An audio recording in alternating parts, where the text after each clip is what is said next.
Students, monkey pox को global health emergency declare कर दिया गया है। अब तक 100 से ज्यादा देशों में एमपॉक्स के आउटब्रेक्स देखे जा चुके हैं। इसे देखते हुए वर्ल्ड हेल्थ ऑर्गेनाइजेशन ने इस बीमारी को ग्लोबल हेल्थ इमरजेंसी डिक्लेयर कर दिया है। ग्लोबल हेल्थ इमरजेंसी क्यों? क्या मतलब है इसका? देखो, जब कोई बीमारी तेजी से फैलने लगती है तो ये रिस्क होता है कि कहीं वो कोविड-19 जैसे ग्लोबल पैंडेमिक न बन जाए। तो ऐसा ना हो, उसके लिए अर्जेंट एक्शंस लिए जाते हैं। बीमारी को फैलने से रोकने का प्रयास किया जाता है। अच्छा, इसलिए WHO उस बीमारी को ग्लोबल हेल्थ इमरजेंसी डिक्लेयर कर देता है।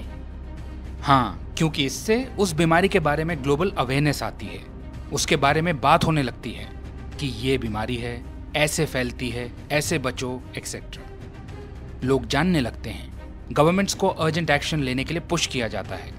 लोगों को सेफ्टी गाइडलाइंस फॉलो करने के लिए एनकरेज किया जाता है और सारी कंट्रीज आपस में कोलैबोरेट करके उस बीमारी को स्प्रेड होने से रोकने की कोशिश करती हैं। तो WHO ने ग्लोबल हेल्थ इमरजेंसी क्यों डिक्लेयर करी, समझे? हाँ, क्योंकि अभी एमपॉक्स 100 से ज्यादा देशों में फैल चुका है ना, तो इसे अर्जेंटली रोकना है, इसलिए। हाँ, गुड।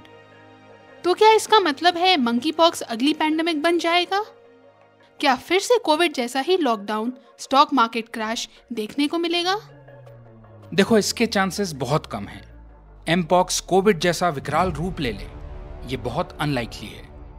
कारण है एमपॉक्स के फैलने का तरीका। याद है, कोविड बहुत तेजी से फैला था। एयरबॉर्न वायरस ने सामने वाले को इन्फेक्ट किया और कोविड हो गया। हाँ, हमने देखा था कि close skin to skin contact चाहे ना भी हुआ हो, तो भी बस किसी ने छींक दिया, खांस दिया तो हवा में वायरस आ गया और बस सांस लेने से ही फैल गया। हाँ बिल्कुल, लेकिन एमपॉक्स के साथ ऐसा नहीं है। ये close skin to skin contact से फैलता है। कैसे फैलता है, और बताओ?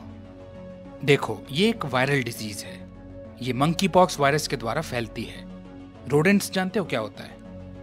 हाँ, रैट्स, स्क्विरल्स, हैमस्टर्स, गिनी पिग्स जैसे छोटे मैमल्स को रोडेंट्स कहते हैं। करेक्ट। तो मंकीज, डॉग्स, रोडेंट्स जैसे जानवर इस वायरस को कैरी करते हैं। तो ऐसे ही किसी इन्फेक्टेड एनिमल के ब्लड, बॉडी फ्लूइड्स और close skin to skin contact में आने से ये बीमारी ट्रांसमिट होती है। मतलब ये बीमारी जानवरों से इंसानों में फैलती है ना? हाँ, लेकिन जानवरों से इंसानों में फैलने के अलावा ये इंसानों से इंसानों में भी फैल सकती है। वो कैसे? कोई व्यक्ति है, मान लो वो किसी इन्फेक्टेड एनिमल के क्लोज कांटेक्ट में आया या उसे खा ही लिया, तो वायरस उसकी बॉडी में एंटर हो जाएगा और अब ये इन्फेक्टेड व्यक्ति आगे इस बीमारी को और लोगों में फैला सकता है। इस इन्फेक्टेड व्यक्ति के क्लोज कांटेक्ट में आने से, बॉडीली फ्लूइड्स से या उसके कपड़े या चीजें शेयर करने से भी ये बीमारी ट्रांसमिट हो सकती है। अच्छा, ऐसे ये 100 से ज्यादा देशों में फैली। ओके, समझ गए। और सुन लो, इसका टिपिकल सिम्टम होता है कि स्किन पर रैशेस या ब्लिस्टर्स आ जाते हैं। जैसे चिकन पॉक्स में आते हैं वैसे? हाँ, उसी प्रकार के ब्लिस्टर्स आ जाते हैं। हालांकि चिकन पॉक्स के कंपैरिजन में एम पॉक्स के ब्लिस्टर्स ज्यादा बड़े और ज्यादा पेनफुल होते हैं। अच्छा। अब ऑब्वियसली अगर आप किसी इन्फेक्टेड पर्सन को देखोगे जिसके शरीर पर ब्लिस्टर्स हैं, तो क्या आप उसके क्लोज कांटेक्ट में आना चाहोगे?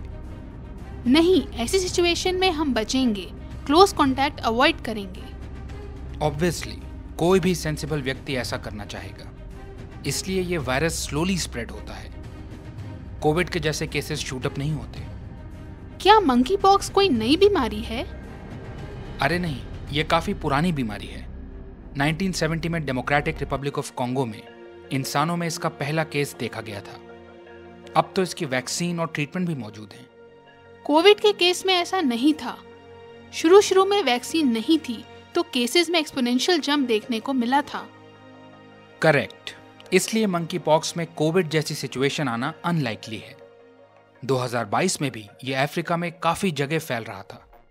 तब भी WHO ने इसे ग्लोबल इमरजेंसी डिक्लेयर किया था। फिर इसे कंट्रोल किया गया था।